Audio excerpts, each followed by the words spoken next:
Welcome, everyone, to Two Guys in Hockey Talk. My name is Pawel the Cat with my very kind and intellectually sound Evan Renaerts. Evan, how you doing?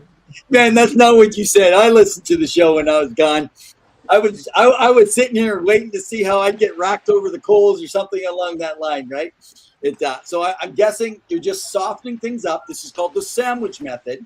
You start off just gentle and you say the nice things, and then you just pour the heat on, put a bunch of bologna in the middle, and then you slap out the end and say, "Man, I appreciate you again." It's good. It's good. I mean, we've had our back and forth on X/Twitter, and it's been. Oh, you there? Oh, sorry. It's been fun and enjoyable. Yeah, I'm just having some technical difficulties. So what do we call it when you have family and little ones? Do you call that a technical difficulty? Do you call that a physiological or a biological difficulty? I think what I have is my wife is looking to me as the head coach, and we're going to talk about Babcock, and we're going to talk about it. Like, who's that talking to us? Is that some AI trying to talk? Yeah, it looks like AI something. What it is like is that they're looking for a stern head coach that can rally the troops and get them going and get them to what's it called? Get them to listen, get them to buy in. But clearly, sometimes, like Bruce Cassidy, my boys have tuned me out. Oh, okay. I was just like, I thought we were starting with Stanley Cup Finals, and I got it. You asked how my boys are. Yeah. You were drawing a comparison. I get it. Yeah. So, hey, man, it was a great week off. There was a lot of content. I didn't get to everybody. And so, Zill, I know you're one of the main ones that always ask this question. And so I do have all my top 15 ready to go. But to do the breakdown, we didn't have the time to do the breakdown to all the specifics. We will talk about the Combine tonight. We'll just give some updates on what's happening. There's a few that I can tell you for certain. I will give you my top 3 for certain. And then next week we will have about a 15-minute segment on Rev's top 15. So Pawel and I will banter back and forth. I'll let him see kind of what he wants to put together for it, and then we go a little bit further from there. So yes, and we will get to the Babcock conversation in a bit, but let's first start off with the Stanley Cup playoffs. So after a wild Game 4, we are now tied 2-2 with Game 5 at hand. So it's an even series. It's a best of 3. Carolina comes out. They win. They really proved that they needed to win. I mean, if you're going down 3-1, it's not a good look. Vegas, albeit they continued to pound Carolina. The big story, Evan, was Jordan Staal. He has really emerged, even at his age, really performing very well. He scores in every game, right? Which now I believe puts him at the potential front runner for a Conn Smythe should Carolina win it, right? I know Marner's had an excellent go of it. It's been good. Hey, Timu, hope you're doing well. But I really believe that Jordan Staal has really elevated this team, and you still need other guys like Sebastian Aho, Seth Jarvis, Svechnikov to get going. That's the biggest thing. It's a by committee team for Carolina. Of course, the big stars for Vegas are performing. And that was the first game, I think, that Carter Hart did not look very good. I think he let in some pretty questionable goals. But here we are going back to Carolina for Game 5. Your thoughts on the series so far? Because it's been pendulum. If you have 2 good games as a goalie and 1 bad game, you're going to win the series all the time. So no worries there, as long as he has a turnaround in the next game. So, hey, man, Jim, first of all, I want to say Jim Behringer from Full Press Hockey. He has been a trooper filling in for us. Guys, I know sometimes he's late. It's because he's already on other shows. He's traveling to the Cup. He's traveling to the Combine. He's heading everywhere, and he's still jumping on. So big hats off. But, Jim, you were thinking this could be a 4 or 5 game series, and now it's going to be. I thought it was 6 or 7. So now there is no way this is not going to a 7-game series. This is a good hockey. I'm going to put this hockey right now in probably top 20 series probably of all time. And unfortunately, the TV ratings, now, of course, I don't know how they work that with streaming now, but the TV ratings do not look good in Canada. You can tell a lot of Canadian, but what Canada needs to look at is you've got a lot of Canadian players that are actually playing on these teams. Yeah. So just because they're not in a city, like let's face it, most of you don't. If you're in Calgary, you're not watching Edmonton. You're in Edmonton, you're not watching Calgary. If you're in the West, you're not watching the East. You're a fan of that team. Yeah, exactly. So I mean, and most people aren't.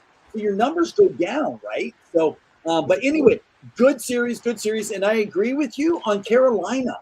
Svechnikov and Aho, I don't know where you guys are, but right now you're lucky to be where you are, tied 2-2, because you got Hall's line, Ehlers and Stahl, and I mean pretty much Stankoven, Hall, Ehlers, the fourth line, Jankowski, and who else was on? Yeah, like right. and their blue line really chipping in. Keandre Miller having a good time.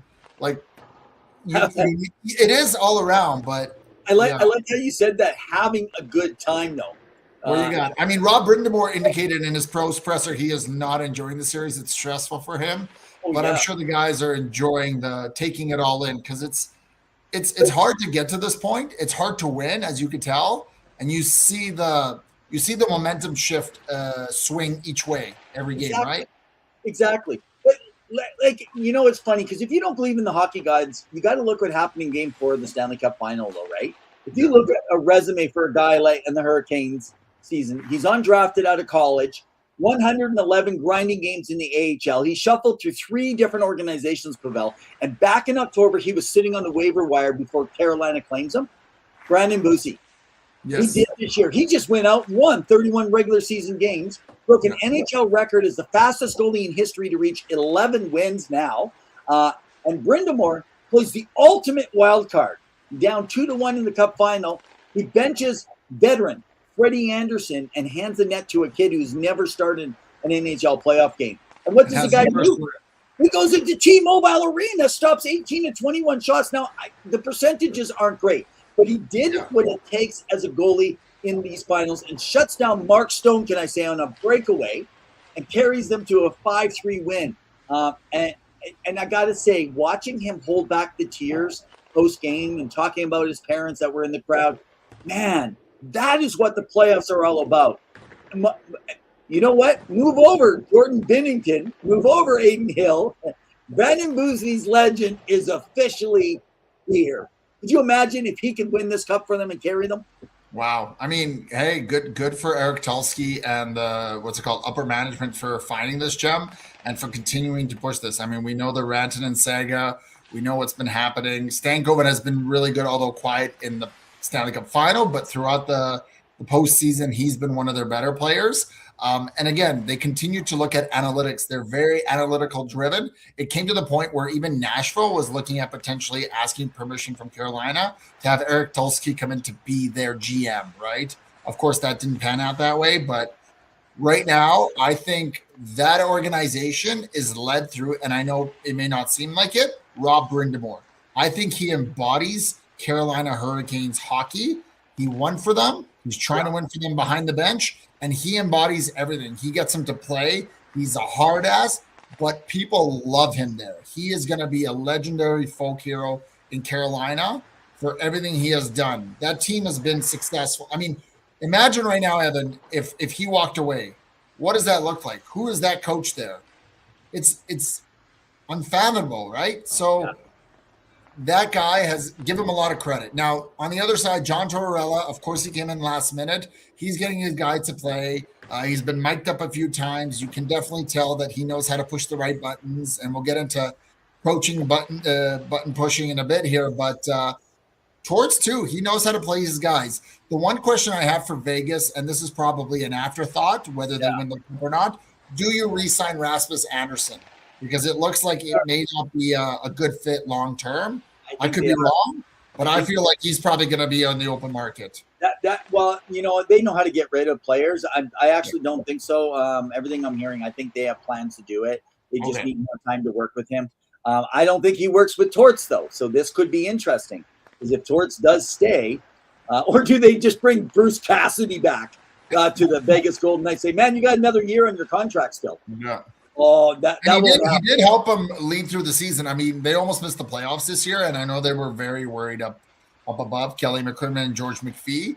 But goaltending, it sucked this year. You can't 100%. Aiden Hill really struggled, and look for that potential to be a potential move that they may make in the offseason and them looking to upgrade because they have Carter Hart for one more year. But Carter Hart, man, he struggled trying to get his game together, right? Yeah. Torts took a chance on him because he knows him and he works with him. So, but even looking at players that they picked up like Nick Dowd, who has been really physical, phenomenal, playing the big body, right? I mean, he's been incredible. He had a big questionable hit last game. But again, you need that physicality.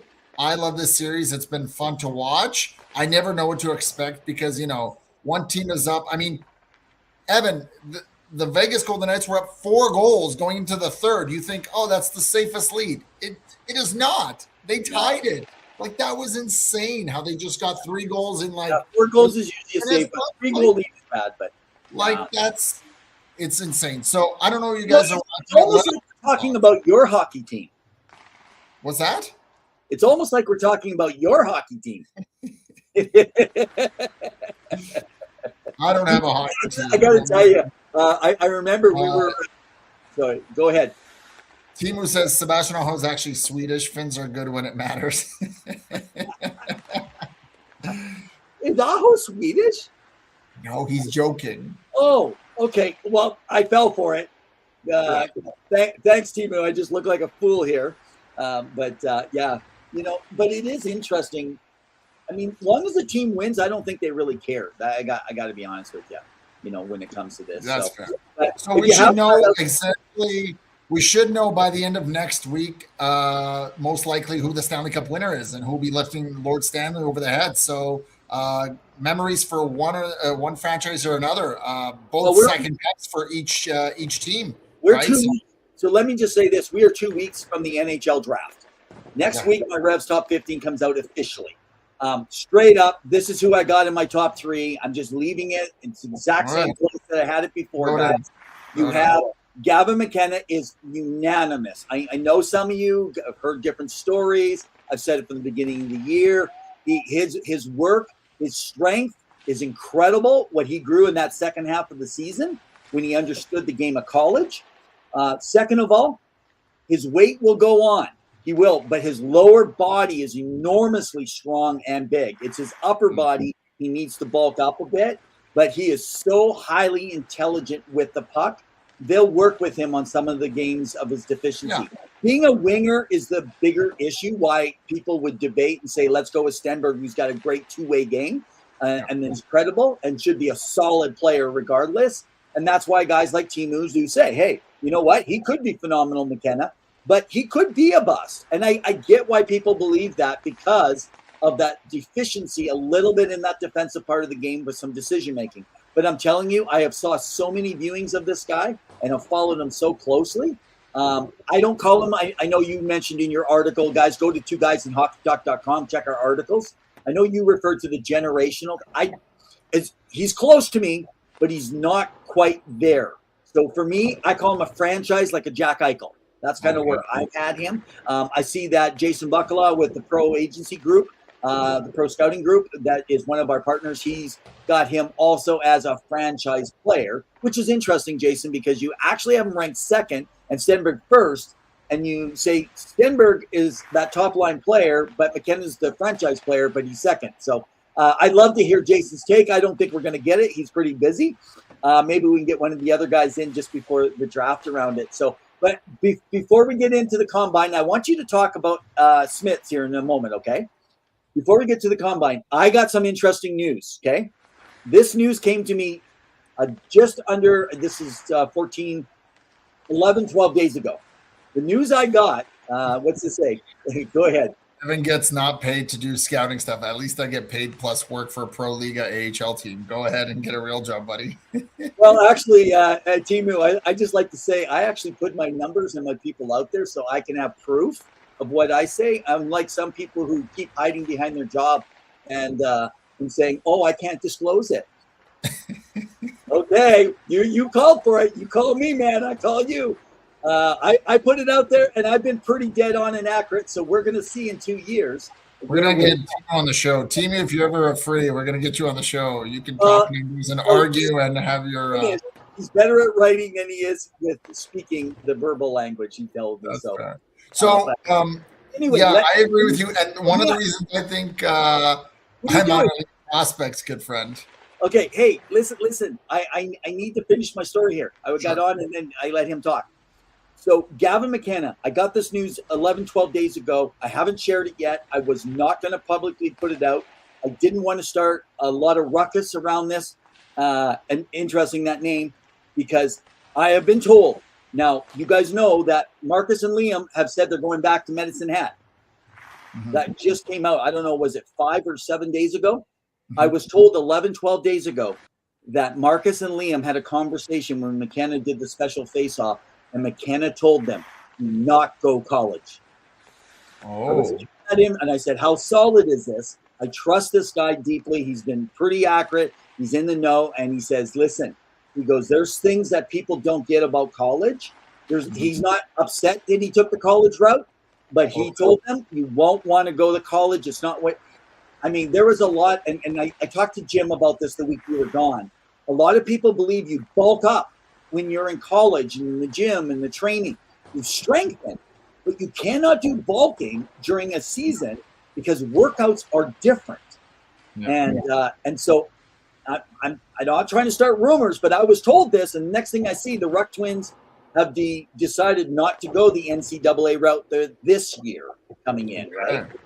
So this is interesting where this is going to lead. I don't see them playing right away. Wherever they get picked, I see them going back for one more year in Medicine Hat. But anyway, around there. We'll jump into Schmitz. Let's talk about he was at just before we get to Schmitz, because there's some information there. I just wanted to add, you indicated that he's most likely unanimous. I also think that there's a good indication that he will be selected because the GM, John Chaika, and Matt, I think it's just John Chaika, I don't know if Matt Sundin, flew out to the Yukon to meet his family. Now, of course, a lot of teams go out to meet players, but that's a special trip you make when you know that you want to, not only interview the player, but you're very interested. And so for all the rumblings that Toronto is going to trade his pick or move down or whatever, it's all false narrative. He is most likely 99.9% going to go to Toronto Maple Leafs at the first round pick. So something to keep an eye on. But speaking of the mystery at number 1 is officially over. Now that the combine, and so people know the reports came out at the NHL combine confirming that John Chaika has straight up told Penn State superstar Gavin McKenna he is taking him first overall. So forget the talk about Ivor Stenberg or trading the pick. McKenna mania is officially coming to the Scotiabank Arena, man. Interesting. And Zylstra says, I think most players will wait to move to NCAA after draft year. I agree. I think that's what's going to be the new change around that. So tell us about Schmitz, and then I'll go into more stuff around the top. So with Schmitz, so he has won the prestigious E.G. McGuire Award of Excellence. So he's been named the recipient. It's the honor given annually to the draft-eligible player who best exemplifies commitment to excellence, to strength of character, competitive and athletic ability. He is a Latvian defenseman who most recently has been playing in Germany in the DEL program with the EHC Red Bull München after a strong season in Finland's Liga. He's a great prospect, most likely going to go in the top 15, I would say, if not top 10, barring, any trades or anything like that, at least for my understanding and what reporting has been shared with me. But again, he was awarded at the last, I think it was game 3 from David Amber and Elliot Friedman. It was a really nice honor for him to be recognized. And again, he should be a top 10, but he's going to be a complete defenseman in the NHL. That's his projection, right? So when you're thinking about a Jacob Slavin, like that's kind of what they're projecting him to be. Less points, more of that defensive. You're going to get maybe 20 to 35 points from him, but you're getting all-around player who's going to keep the puck out of that. Although it's going to take a couple years before he gets to that level. And interesting, and I know Timu has had comments. I've saw his stuff out there. He's not as big on Smith as some of them. At least I believe that's right, Timu. If you're listening still, so I will say he has dropped in my numbers as I've done more looking into behind the scenes his size. Because you got to remember, some people can still continue to grow, whereas he's already been in. Now, does he have the experience? Absolutely. If there's anyone that can step in right away, he's probably the most legit guy to step into the NHL on a third pairing right now, and maybe play his way up right into a second line or something. But I will say this, and so Zil, by the way, we'll get to your stuff on the Canucks and Mahaltra a little bit later in the show. We're going to cover the combine and then hit around the rink, and then we're going to come in and cover all the other stuff. So go ahead. Watched him since he was about 16. He was fine in Liga, but really developed in DEL in Munich, which is where the Arno T-Fens played, I think, as a goalie. But I forget, even though I gave him some goalie tips. It's Red Bull Munich. Sorry, my apologies. Munich. Yeah. There you go. So that's why I said between top 10, top 15, because, again, barring some wild thing, and again, who's picking, and sometimes teams trade down, sorry? My mock will be earlier, but my actual projections for career will be later in my Revs top 15. That's fair. So still my top 15. A lot of excitement and buzz around the draft. It's coming up. We're going to be live streaming it as we do it every year. And the one thing, Evan, that we all talk about here, and it's not getting as much attention, which is funny. Who's San Jose going to go with? I know the most likely Stenberg, but like no one's talking about, San Jose. I mean, they have a plethora of talent forwards. Of course, they need defense. I think they have 1 or 2 defensemen signed for next season. But let's be honest, they are getting rich from this thing, let alone Chicago at 4. No matter what they do. They're in good hands. Go ahead. So let me say this. I didn't finish. I started with the McKenna, and then we just moved into that piece. So Stenberg, easily number 2. Any other year, he could be potentially number 1. But I think Stenberg, I think it's like Eichel and McDavid year. That's where I look at Stenberg with. And you know what? Timu says I dislike Chase Reed. And can I say this? I think the biggest mistake is going with Chase Reed. He is playing against a lot smaller players. He is also makes a lot of defensive mistakes. It's kind of like Zane Parrott, watching him out there. Now, can he skate? He looks like Matthew Schaefer when he gets out there sometimes. But you're seeing all the highlights, folks. You're not seeing the mistakes. And if he was so good, then why was his points not so much better at that moment, right? Whereas Schaefer, yes, he didn't have it, but he had such a small sample size. And that year, he probably would have went crazy just with what they were projecting, even more than I thought. Now, 3rd overall, easily hands down, guys, I am not moving off Big Keaton Verhoff. This guy was 17 years old playing against guys that are big and strong. I know he's big and strong, but he's a young kid. He's still a young kid at 17, just because he's in his size. I don't think Parrott is elite for me than Timu. But this is my thing. Playing in the NCAA and playing in the CHL now is very different. It's a much weaker league when it comes to playing against hard minutes. And when you move at that age of Verhoff, if he was in the WHL, he would be the number 1 ranked player going in for defenseman easily. And just because he wasn't impressive. But the more I went back and looked, he made it look easy. And I think he's an Alex Pietrangelo or a Jay Bouwmeester kind of a player. I think that's what you're looking at. They got Sam Dickinson. Why would they take Chase Reed? I think Greer's playing coy on this. I think they're hoping to see what's out there, but no movement will be made. And you're going to be looking at essentially Keaton Verhoff going. That's what I think.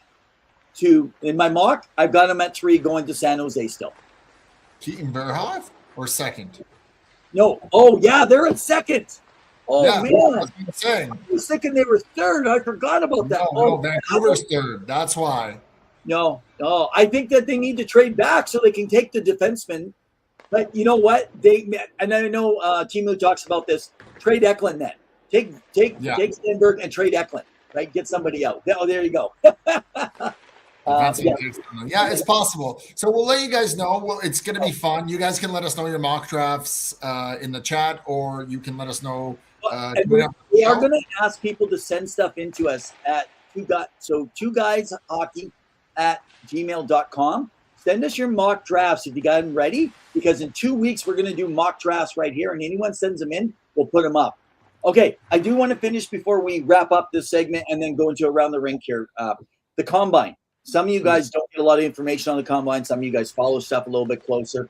I know, Timu, you were talking about trying to get out there. Jim got out there, a bunch of other folks. So I had a few connections that were going on because I was quite busy during that period of time. So now, these are some of the cool stories. The NHL Combine wrapped up this last weekend. If you think it's a bunch of kids riding exercise bikes, you're dead wrong. The storylines coming out were completely reshaped. Some draft boards, I'm telling you, you're going to be shocked. Now, the lock, Gavin McKenna, let's go back. Critics wondered if his 170-pound frame would handle a pro grind. And can I say, I reported he'll be 170 to 172 at this. And I told you guys that ahead of time because he was listed smaller and then they moved him. There wasn't a big increase, okay? McKenna silenced everyone, finishing top 20 in 7, not 1, 2, 3, in 7 different fitness tests. And he crushed the dreaded VOT max bike test. Now, Guy Godowski, his coach in Penn State, already said that. He is strong. And he's dialed in, and he's confirmed he's stepping straight into the NHL this fall. And I'm telling you guys, he's replacing Matt Marner. That's what's happening. He's taking him. Mitch Marner.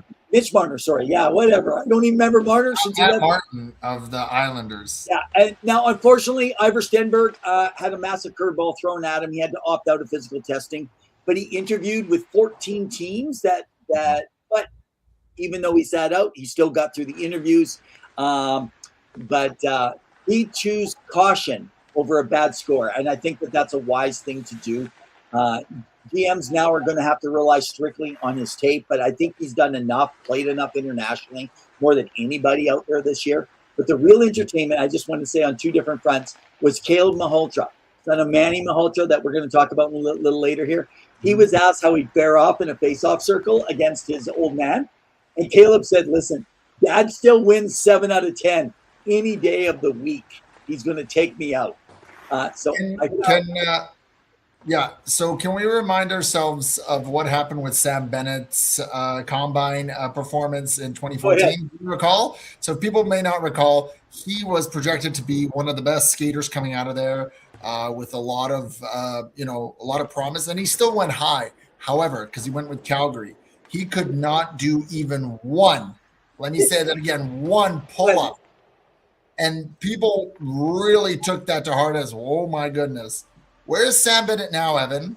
Well, he's a former Conn Smythe winner, Stanley Cup champion with the Florida Panthers. It just goes to show you the combine is a great test, but it's not the end-all be-all. Be mindful of how much stock you put into this. The one thing I enjoyed about the combine is the questions that come out, like that Montreal often asks. Like, if you're on a deserted island, what do you need to survive? Or what's the one thing that you would bring with you, or things like that. I think they throw some curveballs there, right? One question I heard, I think, was like, would you rather have one Stanley Cup and no playoff appearances versus multiple Stanley Cups? And of course, can I tell you one that is really looked at by scouts though that are coming in? And I've been told that it's highly ranked and they do care about this. And it depends on how quick they're probably going to enter the NHL. That's the VOT max, the bike test, because that is so important from what they've been playing to going to such intensity. Because some of these guys just kind of take it easy on the ice to stretch out their times, right? Like that was an Evan Bouchard type thing. He played so many minutes, his VOT max was not as high, around it. But yeah, you're absolutely right. And by the way, hats off to JP Herbert. He is my number 15 this year. A lot of people don't have him ranked that high. I have him at 15. He's the only kid, by the way, to wear a 3-piece suit to every single interview. So that tells me a lot of respect for this young man. So I was quite proud of him. And I will say, if you guys listen to the story of Brian Burke, Nail Yakupov was his actual name, but we called him Nail Yakupov here in North America. But when in Brian Burke's thing, they said they almost got in a fist fight with him. Yeah, I remember that story. Challenging them on things and questions they said. And let's just say, I think he had an enormous elite superstar talent, but because he could not listen to the coaches, it cost him his career in the NHL.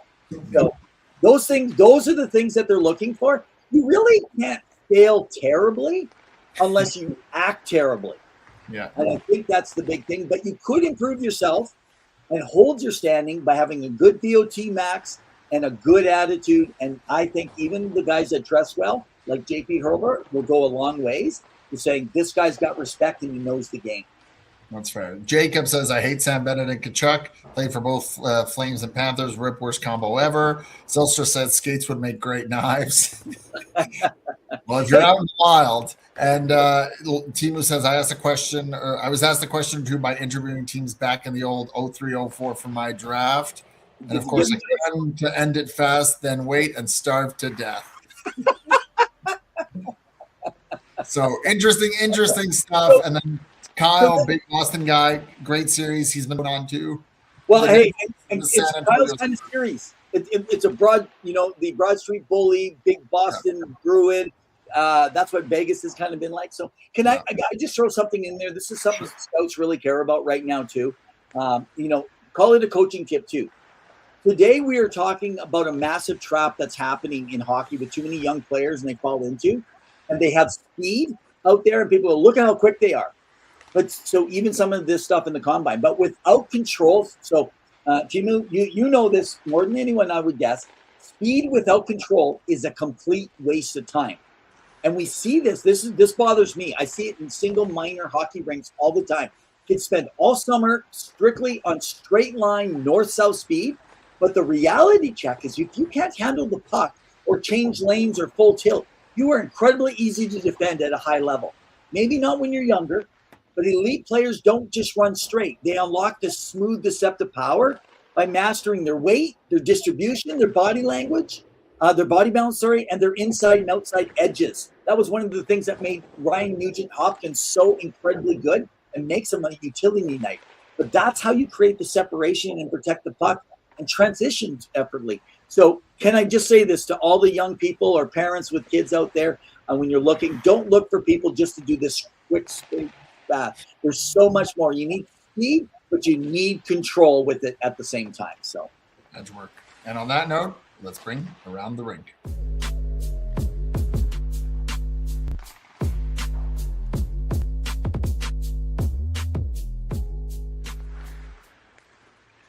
Around the Rink brought to you by some Flow Hockey. You want to get some great content? Check out Flow Hockey. And speaking of some content that's going to be on Flow Hockey, the Toronto Marlies are going to be facing off in the Calder Cup versus the Chicago Wolves. Now, rarely do you see a team that both the NHL and AHL, as you know, the AHL affiliate, both in the final, but congrats to them.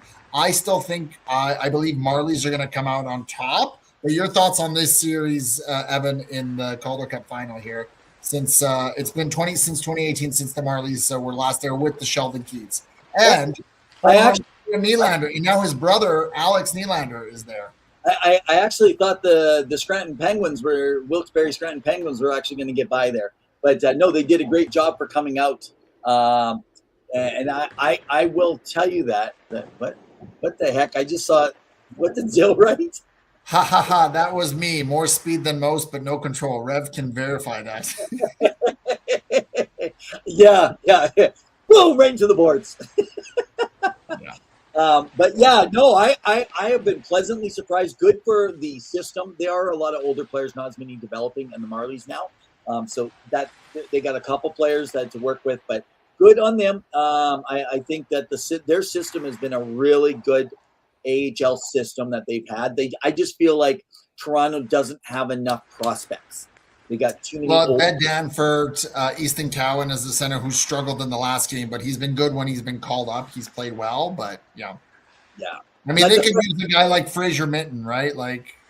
But these guys should, I mean, they should be excelling. They're pretty much NHL players, right? When you're talking about that. But I mean, they have a veteran group. They have Arthur Arkatimov, and I think Toronto's goaltending depth has been really good. So I think that's an opportunity for them to really excel, especially if they need to trade a guy given the injury history with their NHL affiliates. But who do you have? Do you think Chicago comes out top, or do you think the Marlies win this? I actually think the Marlies can take this. Okay, I actually think. Do you think 5 games, 6 games, or 7? Because I think it's going to go 6 games. I think 6. I think 6 games. It could go 7. but I could see 6 games easily kind of being that special sweet spot, right? That they actually have to. Yeah, they have a strong veteran core. I mean, the Chicago beat the Colorado Eagles in the Eastern Finals. The series starts up June 12th, so in a couple days here, it should be some great hockey. Again, Flow Hockey is going to be having it, so go check them out. But I'm liking what I'm seeing. And then Timu says speed without control is 2 things. One, hockey is more east-west at pro or curve through transition defense, going into offensive zone. And 2, if you don't have control of skating, what makes me as a scout to believe that you can have control of anything else. Most time players with bad control of skating are penalty takers because they get behind the play. Yeah, and they'll have to hook or lift and have to end up catching or taking a penalty. Yeah, as indicated. Yeah. So I think my reference is they can be good at skating that north-south only and have great speed, great balance and stuff. But if they can't have control with it with a puck, what's that even going to help them on the transit? And that doesn't tell us nothing about their edges either, right? You look at that. I mean, those are the reasons guys like Cale Makar, even if you go back and remember Jeff Skinner, like even his ability on his edges. Of course, he did figure skating. It's a different place. So, hey, let's make a move over. We'll talk a little junior. Then we'll get over some KHL news also. Some really cool things happening, guys. So last year, if you were not familiar, there was some interleague games, okay, between the Q last year in the CHL and the O last year. So interesting enough, that was a really big deal. But this year, they've actually liked it so much that they have brought it back for the 26-27 schedule. And it is going to be coming. It is going to hopefully whet your appetite for those that are into those interleague games. I think it's great. Yes. We're doubling the number from last season here. Okay, so if you're looking, so it's going to be Gatineau and Rwanda and the 67s and the Sudbury Wolves, the same ones. And then you got Val-d'Or and North Bay. North Bay Battalion are going to be in there, and Blaine, Roseburg, and Kingston. The Frontiacs are going to be, again, in an away series. So this should be a really good series around it. But what's got me interested, and I always talk, you guys hear me back and forth on this, and we're not going to stop because it continues. The OHL continues to take players from the United States Hockey League. It's a continuance now, just like they used to take from the BCHL. Can I remind everybody, Caleb Maholtra, only 1 year ago, was finishing in Chilliwack Chiefs in the Cup final, and he was a less than a point per game player in the BCHL. They grabbed him, took him over to the Ontario Hockey League, and he's running for, some people say 3, some people say 6. I mean, come on. I'm telling you, these are good players out there in places like BCHL and the USHL. But the major junior, they're getting robbed by NCAA, so they're going other places. I have some news that Bob Turo, former United States Premier Hockey League, former commissioner, was on our show, and he's been sharing some stuff recently, and I had some connections and chats with him. But Jeff Merrick has been reporting that Trevor Daley Jr., guys, Trevor Daley Jr., yeah, you know the name Daley from the NHL, is actually officially leaving the United States National Team Development Program to sign with the Sioux Greyhounds. And that should be an incredibly a player. By the way, his dad wasn't very good at it, but he ended up going the NC kind of double route. So now the big news, and Luc Robitaille, former great left wing of one of the greats of all time, even though he was slow in his skating with the Los Angeles Kings, and later he played also with the Pittsburgh Penguins, where he won a cup. And then later, I think he went over to the New York Rangers. You can correct me if I'm wrong. But USHL expansion has happened. We have a massive seismic shift happening in the grassroots hockey landscape. The United States Hockey League has officially announced it is expanding west, okay? So it's bringing their Tier 1 junior hockey into California, Nevada, and Arizona. And right at the center of this is Luc Robitaille, Los Angeles Kings president. And everyone called him Lucky Luke. That was his name. But right now, this is a big deal for them to expand out, but this will be at a cost. And I think it's going to be at a cost to the North American Hockey League. Some players that have been playing there, that they're going to, it's always, you got to pull players. You lose them from somewhere, you got to pull them from somewhere, right? Yeah. But with the NCAA recently opened its doors, it's all out war, essentially, is what you got to do, right? Because they don't want to lose their next Austin Matthews to Major Junior. Yeah. Now, will this work? I don't think it will, but I think they'll have a better feeder system, essentially, with it. So that's something I think that's really key to look at. What's Timu saying? I see he's got something on the board. NCAA is a prove-it league from my knowledge. Scouts look at actually more at who's playing with, the competition, how old you are compared to others, line mates, how you do first half versus second half. CHL is a development league. That's why I like it more. I agree. And you still see some great talent coming out of the CHL. And we remember even Gavin McKenna struggled when he transitioned to the NCAA, and he had a hard time getting going. But then finally he had, what was it, like 39 points or 51 points in 39 games, and he really excelled. And then Zylstra says Marlies have more cups than Leafs since NHL expanded beyond 6 teams. They've also been to the cup more times. Of course, Leafs haven't been at all since expansion. Yeah, I mean, you always want to see great talent, and there's great ways, as you were indicating, when you have different leagues competing with one another. It's great for scouts because you do get a bit of a snapshot of some of the players playing against more intense competition. But also it's great for the fans because you bring out the best of the best, these young up-and-coming players, these prospects that are going to be potentially, if not in the NHL, some of the other higher leagues competing. And for a lot of these guys, sometimes it's their make or break moment, right? They can really prove to a scout that, hey, take a chance on me, take a flyer on me. The only thing I don't like about the development now, Timu, and this is for anyone else listening, is now that there's less of, I mean, we're talking a lot of players, not enough yet.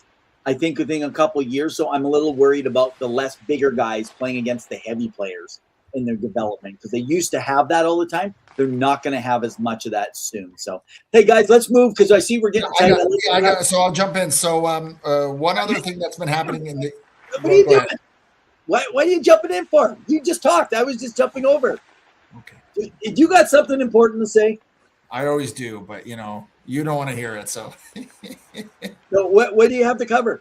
I was going to get into the ECHL, but jump into your stuff. Well, I thought we were going back and forth here, so then you're not going all in. So you got Russian stuff. So let me just so you guys know, I asked Pawel, let me lead the discussion tonight. He's taken over 3 times, so.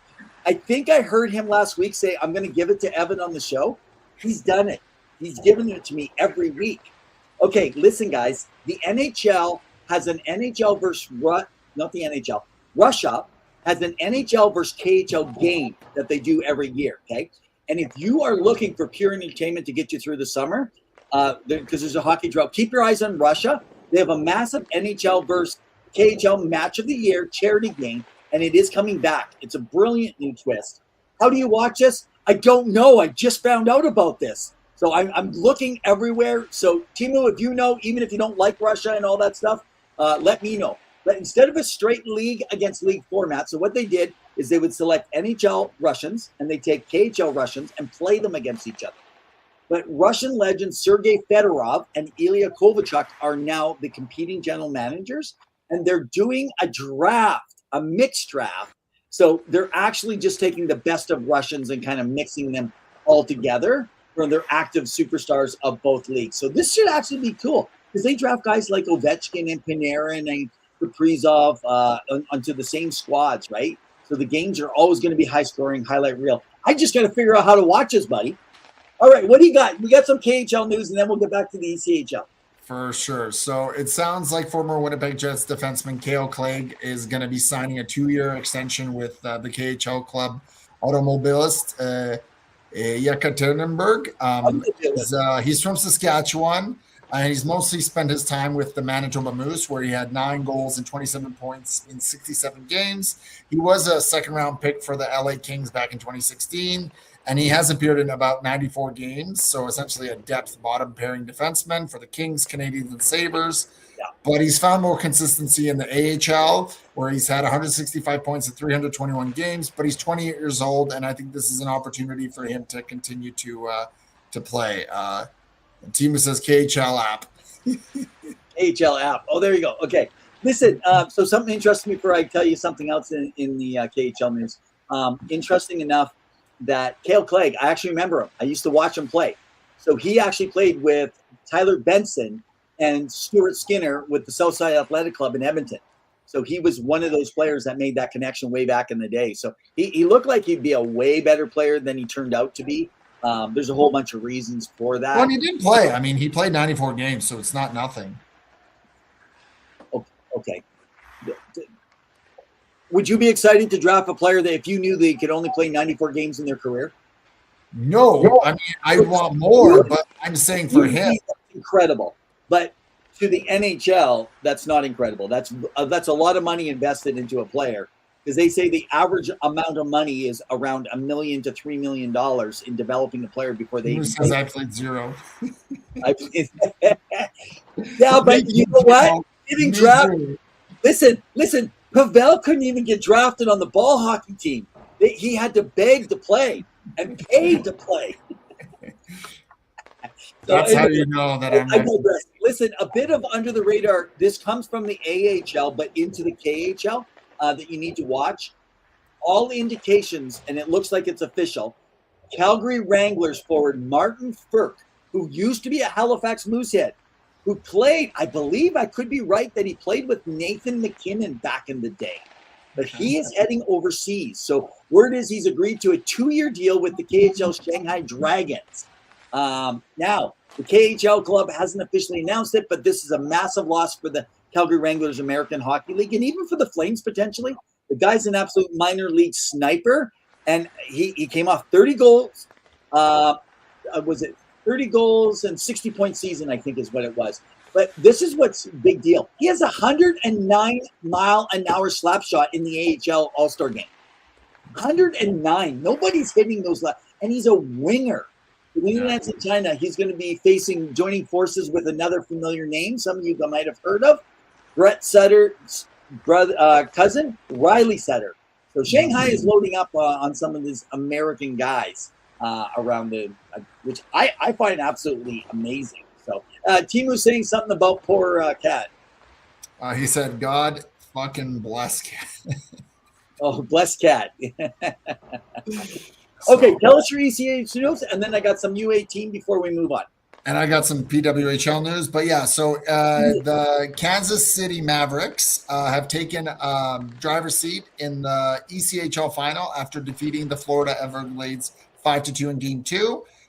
So they've outscored Florida 11-2 through the first 2 games, including a 6-0 shutout victory in game 1. So they have a lot of talent, including goaltender Jack LaFontaine, who's been one of the top playoff performers.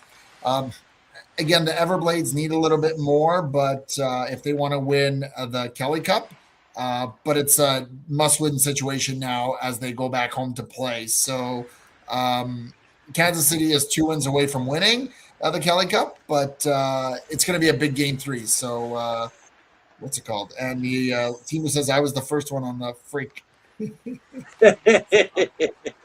I love his name, Frick.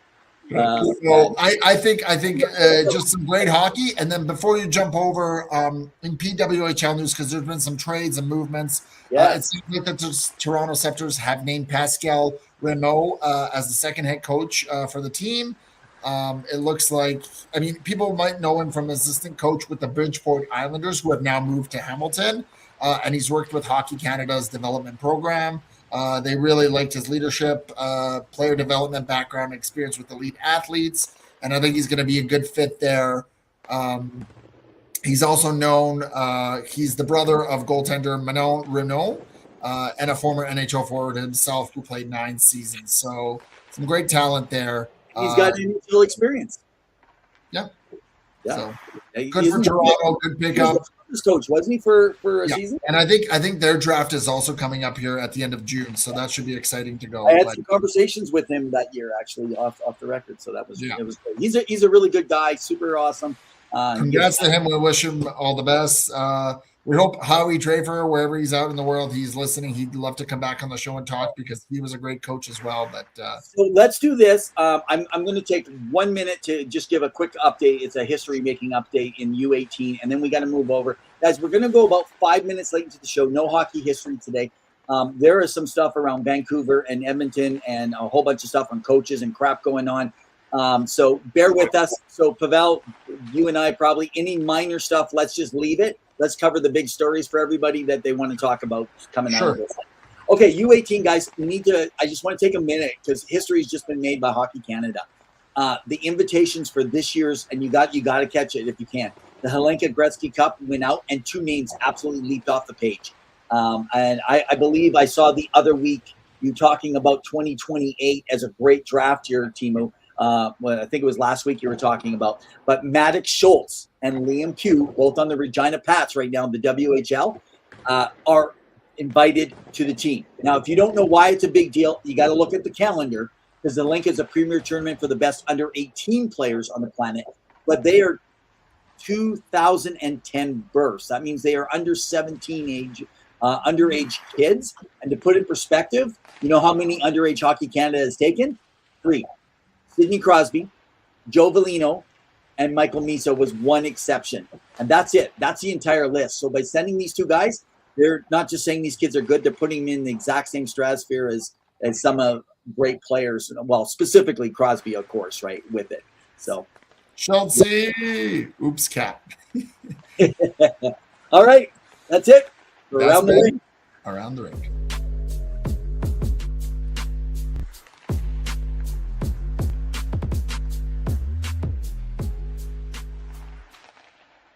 All right, let's jump in. Let's talk Oilers. Okay, so there's been a lot of discussion with Edmonton Oilers Nation because it's come out that they are interested in bringing in former head coach Mike Babcock to the team. We don't know what the contract would be. We don't know what's going to happen. And it's been a lot of discussion about whether he is qualified enough to be behind the bench, given that the NHLPA has announced that they want an investigation to be done into his dealings while he was early on the head coach a couple of years back with the Columbus Blue Jackets and some of the other concerns that there is. But this is coming from upper management, if not ownership. It sounds like the upper leadership of the Edmonton Oilers team, so the Connor McDavids and Leon Draisaitl, they're on board with this and okay with this. Stan Bowman is potentially trying to get this done. However, they are waiting for the okay or the clear or the go-ahead from the NHL, specifically Gary Bettman, to give them permission. And it has created a lot of stir on X, where you guys can follow us at Rev and Ev and Hockey Under 2, about whether this is good, bad, questionable, great hire. What are your thoughts on this whole matter, Evan? Okay, so first of all, guys, if you barely said anything about Stan Bowman, who went through a sex scandal situation and a cover-up, which, yeah, maybe it wasn't exactly that. How can you be upset at a guy like, and I get the bullying thing. If you have not caught all the interviews, you need the full facts. The whole Mitch Marner thing was totally blown out of proportion. He made mistakes. He acknowledged his mistakes. Looking at someone, I could easily say to someone coming into a training class, say, hey, let me see some pictures of your kids. Now, if I'm not thinking, obviously they might go, well, I better show them to them. They're the boss. But let's say, I don't know. I just think you need to stand up for yourself a little bit more in today's NHL. Oh, the boss said that I have to show them my privacy.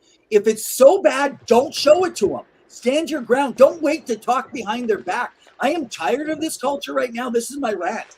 Like, do I want, like, so as a person who enjoys watching the Oilers, do I want Babcock? I don't know if I even care, because I think Cassidy's the only guy that really I wanted behind that bench. But I didn't want Lavaliette. I didn't want Torts, even if he was available. I didn't want any of those guys. I didn't want Knobloch there still. In fact, you know who I want? I want to change the GM.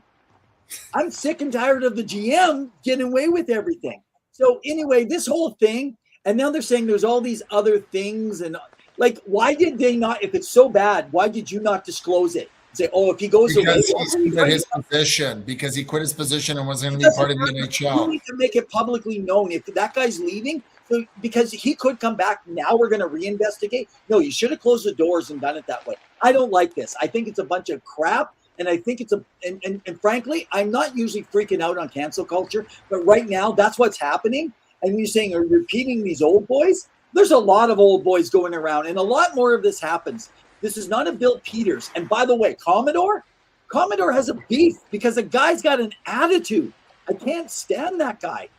Oh, my gosh. Okay. Well, Timo says on my recent post about a good friend of mine who played with the Red Wings and with me, another source told me his boss's cousin was Franzen. Still a bad person, horrible human being, no right to be here. And Jake says, La Violette. Evan still can't pronounce his name. Ha, ha, ha. And then Silster says, he got shafted by a young player. Yeah. My take on this is that, like, is this really the best coach right now? He has been out of the game for a while. I'm not saying he won't be effective. My issue is that, like, is this really the desperate move you want to do? Now, when you look at it, Vegas, they will do whatever it takes. They don't care about the publicity. It's a little bit of a different market here in Canada, in Edmonton. I get it. But I think Edmonton doesn't always necessarily recognize what it is. I think Mike Modano would have some things to say about him. I think Jason Spezza would have some things to say about him. I think if you read Nazem Kadri's book, you'll see why he did not see eye to eye with Mike Babcock. Now, Hyman, who went up through the ranks with him, probably has positive things to say with him, given his relationship with his family and Mike Babcock. I think that if you're going to let Joe Quenneville in the NHL, this is not going to be any different. However, I personally don't believe that this is the coach that they need to get over the hump, but that's just my personal belief. I think he's the right coach. I actually think he's the right coach, but I don't think I would actually have picked him because of the publicity. And, man, the Oilers can't stay out of the headlines. Chelios is another one, Gretzky, Hasek. I mean, I just don't think he's the right fit. And I get it. Okay, the Marner thing's taken totally out of context because he did. How is it out of context? Oh, do you even know the story? Did you actually? I do. This young 18, 19-year-old kid is asked to make a list of the best and worst players in terms of their work ethic, and he does it, and then he reads it out to the entire group. Okay, you missed the context, buddy. You did not see the live interview with Mike Babcock explaining it, did you? You just made like. Oh no! I read the Mike Babcock, but that's not what happened. This is what a young rookie. What happened? So Marner, who's 18, 19, a young guy who's very fragile, who already freaks out at everybody in Toronto. Now we're taking his word, and yet we're not listening to Mike Babcock. That's like cancel culture, dude. And I'm sick of it. Cancel culture. He got a job after that. It wasn't cancel culture. He lost his job in Columbus. He didn't lose his job because of that. He lost his job in Columbus. That's where he lost his job. They didn't bring him back. And the Marner thing came out at the end. And if you pay attention, he actually asked, he was asking other players, tell me what the work ethic is. Where do you think? He was trying to teach him something. And then afterwards, he says, I realized when I looked at him, I said, oh, man, that was wrong. I said to myself, I shouldn't have done that. And he hasn't told nobody yet. And then he decides to go and talk to him and to see if he should say something. And Marner doesn't say anything. He goes, I realized I shouldn't have put him on the spot. He was too young. So he acknowledged and he apologized for it. Did he apologize to Mike Modano? No, he didn't. Exactly. And the guy was close to 1,500 games. He was at the end of his career. Doesn't matter. You don't bench a guy. You don't bench a guy. Oh, I'm going to give him a favor for that. That's just silliness. I don't know what you're even talking about. It's just like, we're going to let you play even though you're not the best player? No. Let's just like, what are we? Like, this is the NHL. These guys make millions. And if you're not good enough, they did it to Phil Kessel. You didn't say nothing in Vegas when they did it to Phil Kessel. They just sat him. They put him on the bench, essentially. I didn't hear you defending poor Phil Kessel. It's because he was Mike flipping Modano? No, come on. Or Jason Spezza coming in with his whole family. Did you realize how many issues Jason Spezza had in his life? And the way he talked about later on, he seemed better. But, man, that guy had a lot of attitude when he was in Ottawa. So, Franzen, can I just say this? Many people were called fat. Many people were called fat during that era. That era is gone. He wouldn't do that again. That was a different thing. So he had an opportunity in Columbus, and he couldn't start this season. I don't think this is a good look for him. And he asked for people to show their families, and he showed there was more to it. And the reason being is because the NHLPA is now investigating. If you go to Frank Farivelli's, they're going to find nothing. Let's wait and see. They're going to find nothing. This is a bunch of cancel culture. I'm sorry. No, it's not cancel culture. You get a privilege to play in the best league in the world, and if you don't act up to it, if he was so sought after, why didn't other teams go after him afterwards? After the Columbus situation, he could have returned. He even said a couple of weeks ago when he was speaking with Pierre LeBrun that he told him, "Pierre, I'm retired. I'm not getting back." 2 weeks later, all of a sudden, he's talking to the owner of the Edmonton Oilers, Daryl Cates, saying, "Hey, we'd love to have you here because we need a hard grinder." You want a hard grinder? You can get a hard grinder. That interview, guys, we've taken some time. We're going to have to end and go to one other conversation here. But I was going to say this, that interview with LeBron came out after, just so you guys realize, after the Cates thing. Everybody thinks the Cates thing and the ownership leadership was just now. He was interviewed at the same time Peter Laviolette was interviewed. And Laviolette already has been hired down there for a while. The story's going to come out, and you're going to actually see a lot of people, including yourself, Pawel, you guys are believing a narrative because you hear it and you jump to your conclusions. You've completely misunderstood my point about the situation. I'm saying I don't think he's the right coach right now for Edmonton to get him over the hump in order for them to win a Stanley Cup. That's what I'm saying. It's been a while since when did he win, Evan? 2008. And he had a stacked team. He had Prime Lidstrom, Prime Datsuk. Like, you're telling me that anybody could have won there. The Oilers have a stacked team. They just need a goalie. Not enough, because Florida was much better than them. They had a goalie that was a rookie. The last two goalies have been rookies coming in, working with. They have no defensive structure. Zilstra says I'm trying to cancel Evan. I don't know if I could cancel. Okay. Tina says you're right. I jump to conclusions when I'm a coach for a pro team and I trust 4 Hall of Famers. Oh, the greatest goalie ever too. Oilers with Darnell Nurse and stacked. Yeah, no, they're not stacked. The reason Edmonton made it as far as they did it is because it was Connor and Leon that led them that way, right? I can go on 5 other players. Such a joke. Straight negative headlines out of Edmonton. Laviolette, Evan, come on, slow it down. Ha ha ha ha. We'll move on. You guys can let us know your thoughts. I don't think he's the coach right now. I think Cassidy would have been a better hard ass if that's what they're going for. But I get it. I'm not the one choosing this. Just a side note. I think Frank Cervelli I don't know, it was Frankly Speaking, he was saying that he, is Evan biased for his Oilers? I'm telling you right now, the Oilers are full, that like their management team needs to be taken out to the woodshed. The president and their general manager. They can go with any coach if they just get better management. Listen, Frankly Speaking, he's saying this may not get settled into July. And then by that time, the Stanley Cup's over. Cassidy may even be available. So can I just say this? What if? Let's do a conspiracy for a moment, okay? I just got thinking about this just while we're talking. What if this is all smoke and mirrors just to delay things, and they get delayed into it, just goes out there, and then Cassidy becomes available and they hire Cassidy. And I don't think Cassidy's becoming available at all this year. I think he's going to wait till probably the season will start, and I think Vegas will allow teams to speak to him around December, January. Do you trust John Shannon? A little bit, yeah. He's pretty well connected. Probably one of the best guys inside, and he's telling you he's going to become available, but not till they're done the Stanley Cup. So I'm sitting on John Shannon's word. Frankly, I love Elliot Friedman. He's a good guy. I've had conversations with him on X with some other stuff around junior hockey and stuff.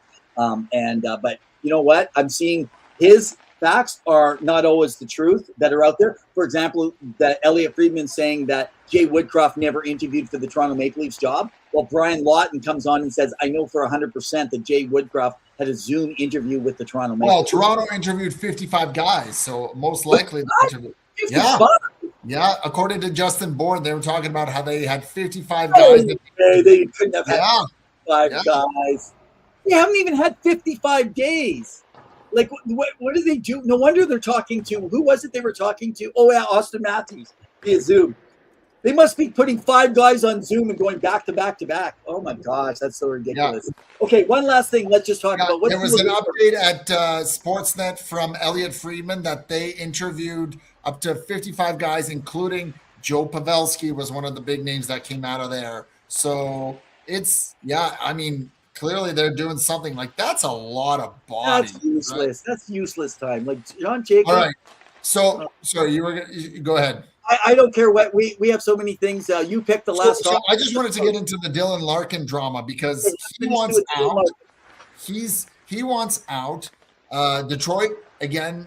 What is going to happen to? Jacob said I heard the 55 coaching candidates too. Yeah, I mean it's insane. I mean David Carl, Joe Pavelski. I mean it could just be a phone call, right? But that's a lot of interview. They clearly did. They forgot our number and or our email. So if you guys want to reach out, so half an hour a person, that's still 24 hours straight of interviewing for like what 40 of them that weren't even seriously close. Patrick was another name that was out there. Peter Laviolette was another one. Jacob's new general manager and stuff. He's cutting edge. I think he's building rapport with a lot of people in the league because of what has happened historically when he was in Arizona. And then Jacob said there's no way Vegas makes Cassidy available to Edmonton at any point before his contract expires. I agree with Jake. I'm hearing the same thing. And then Zylstra says, woohoo, 2 guys overtime. So Dylan Larkin, he's indicated that he wants out of Detroit, not happy. A lot of hurt feelings, a lot of upset Red Wing fans. Don't know what to do coming up here with the draft, because what do you do as Steve Yzerman when you miss the postseason for another year? The last time this guy was in the playoffs was when he was very young. I think it was in 2014. He's getting older. He's 30. He still has 5 more years at his contract, a reasonable number, but he's not a number 1 C, even though he's asked to play like one. He goes to the Olympics. He performs well. He plays with a lot of the guys. He's seen what Quinn Hughes and Matthew Tkachuk has done. And then he potentially submits from reporting, not him or his camp. Reporting this is from Helen St. James. She's the one that broke it. And there's 3 teams that he wants to go to: Minnesota, Florida, and Vegas. How do you reconcile this, Evan? And what does Steve Yzerman do? Do you sit pat? Do you trade him? Or do you say, you know what? We don't need this, and we go into rebuild 2.0? You know, by licking by leaving a list that this small, I think Larkin completely killed Yzerman's ability to spark a big bidding war. If Florida or Vegas and Minnesota know that they're the only games in town, why would they give up an elite, like say, why would you even give up an Anton Lundell or a premium draft capital? Yeah. Historically, we know Yzerman doesn't play chicken. And if these 3 teams try to lowball the Red Wings, I would not be just surprised if Stevie Y digs his heels in and tells Larkin, I'll see you at training camp, buddy. Yeah. The draft is June 27th, and the clock is officially ticking. That's all I can say. Yeah, I agree. I just think this doesn't bode well for the fan base. You have a new arena. You have a team that's up and coming. You have some great players like Moritz Seider, who's playing there on the back end and has some talent, right? But like, you have Soderblue, I believe he's there. You have your goals. I mean, you have a bunch of goaltenders. You bring in Gibson, potentially, and Zylstra asked us to touch on this. It sounds like Costa's on his way out. Do you believe Costa's out? And what does that look like? Is he going to Edmonton? Does he go to Utah, who's very interested in a goaltender? Yeah, interesting. Kevin Weeks I trust Kevin Weeks is pretty good when he gets this stuff out. I don't know what you about goalies.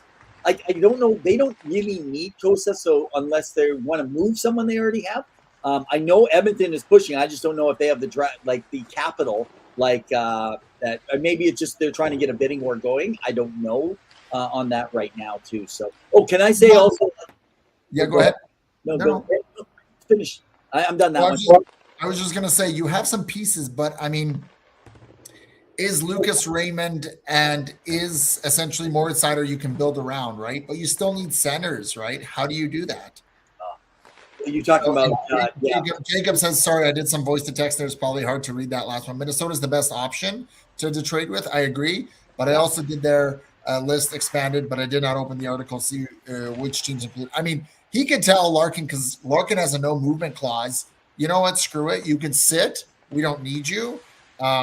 You have good pieces. And I mean, what do you do, right? Do you start off the year? But how do you go back in that locker room and say, hey, guys, I want to play with you? Something's got to give. It's up to him, right? Unless he wants to sit out, and now he's not going to get paid. And they were going to lose him anyway if he's saying, I'm trading up. Like, I get it. There was things that were going on that I think him and Yzerman haven't been connecting, which, I don't know why. The Yzer plan has been kind of weird anyway. So, but does he move into a different role? Does he move into more of a president of hockey operations? I mean, he is seen as a god there as well, right? I mean, Yzerman can do no wrong. Well, this might just have screwed over Yzerman's career. So if he doesn't turn things around next year, I mean, you and I have talked for the last 3 years that the Yzer plan can't keep waiting. Well, I mean, you can't keep and so think about the Atlantic. Who's missing the playoffs next year besides maybe Toronto? Yeah. Montreal? No. Yeah. Buffalo? No. Boston on the up. Florida going to get better with health. You saw what Barkov did at the Worlds. Like, Florida's back in the playoffs next week. Tampa Bay's going to drop out. Come on. Yeah. Like, no, exactly. Is Ottawa going to be competitive? Most likely. So there's a lot to decide there. Dude. For Detroit fans, because that's never easy to hear that a player doesn't want to play in your barn, and that's what it is. Any final thoughts before we wrap up, Evan? Just final thought. I know Zillan mentioned about Manny Malhotra, the new coach. And by the way, can I just tell everyone, before they fired Adam Foote, we called it on this show. I told you guys they're letting Foote go, and Manny Malhotra will be the new coach. I already said that a long time ago. He was the man. I know people go, "Oh, I can see them picking Caleb," but they're not going to pick Caleb. That's my prediction. They're not going to pick him. They're going to put the family in it. I think they want to if he's the guy there because he's the number one center and that's what they need. But I think they're going to make a trade for Pettersson. I think that's going to be what you're dealing with, or a center coming back. I don't know where. I don't know how. I think that's what they want. Okay. But I don't think because they're going to put Caleb in a bad situation with him and his dad. And his dad's going to be first to go because the average coach 2.5 years, right? And they want Caleb for 11, 15 years. I mean, if it works out well. So I just don't see that happening on the actual real draft day. For sure. But I could see them trying to trade back to see if they can trade back one or two for people that want defensemen. Or do they make the move for Stenberg and try to trade up to the number 2? Well, depending on what San Jose does, yeah. The one thing or do they? Oh boy, no, they couldn't do that. Could they Pettersson over to San Jose and then give up their draft pick?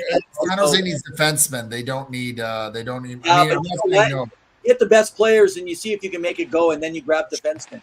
By the way, didn't you hear San Jose's picking up Darnell Nurse, man, from the Edmonton Oilers? That's what Jeff Merrick was reporting, which is wild. Like, I can. You know what? It's not such a bad deal if you get a lot back in return, and you can trade him off in a year or two. Who are you replacing? See, this is the thing with Oilers fans. Is like, I'm not saying Darnell Nurse is worth his contract, but who are you replacing in that top 4 to take those minutes? Spencer Stastny, Ty Eberson? Is that who's coming in? Right, dude. Ekholm's getting older. He's getting up to 36 years of age. Bouchard, he's got a concussion injury. We got to get off the air. They're all right. Final thoughts before we get, and then we'll wrap up. Give you my final thought. You asked me already. I asked your final thought. Now my final thought. Well, what's your final thought? I like to know. Is that the Minnesota Wild did a bit of piece of business by locking up Michael McCarron to long term after picking him up this year at the trade deadline to a AAV of $3.3 million for 6 years, so $20 million. He's a bottom pairing guy, 6'6" forward. 17 points, 205 hits, and 79 games this year. And the question I have for you, Evan, quickly before we wrap up is, would you rather have him or Trent Frederick? You can let me know. I would rather have McCarron, but we'll see how it goes. I don't know why you even asked that question. On that note, guys, we are here every Wednesday night at 7 p.m. Mountain Standard Time. We are on Facebook, on YouTube, on X, and on Instagram. Go give us a follow. We love hearing from you. We've got articles on our website. Go check it out. We regularly post things, as well as our former guests. We've got Jim writing for us, and if you want to write for us, feel free to reach out. We'd love to hear from you and have your stuff in content with our website. And thanks to all of our sponsors who have worked with us. We appreciate the hard work, whether it's Edmonton JR Web Design, Puckpedia, Penny Billionaire's great intro of Invincible, Flow Hockey, Pro Hockey Group, and the Northern Michigan Warhounds. Woo! Oh, yeah. Anything else? Wrap up? Is that it? That's it, guys. We got to cut. This is our longest show in history. Pavel and I have not got we've had 3-hour sessions. What are you talking about? No, this is our longest regular show that's not a draft show. We've gone longer. No, but anyways, on that note. So, yeah, you guys can tell we're worked up. We haven't got to yap and chat back and argue, and I love the heated battles. Can I just say this in closing? Can we just give Trent Frederick away from a bag of cups? Tina says bye-bye, and let's all rage bait 20 versus 1 Evan on his fake back. On that note, guys, as always, in the meantime and in between time. Oh, I was talking and then you cut me off. I didn't get to finish. Okay. Go ahead. Another edition of Two Guys in Hockey Talk. Cheers, guys. Have a good night.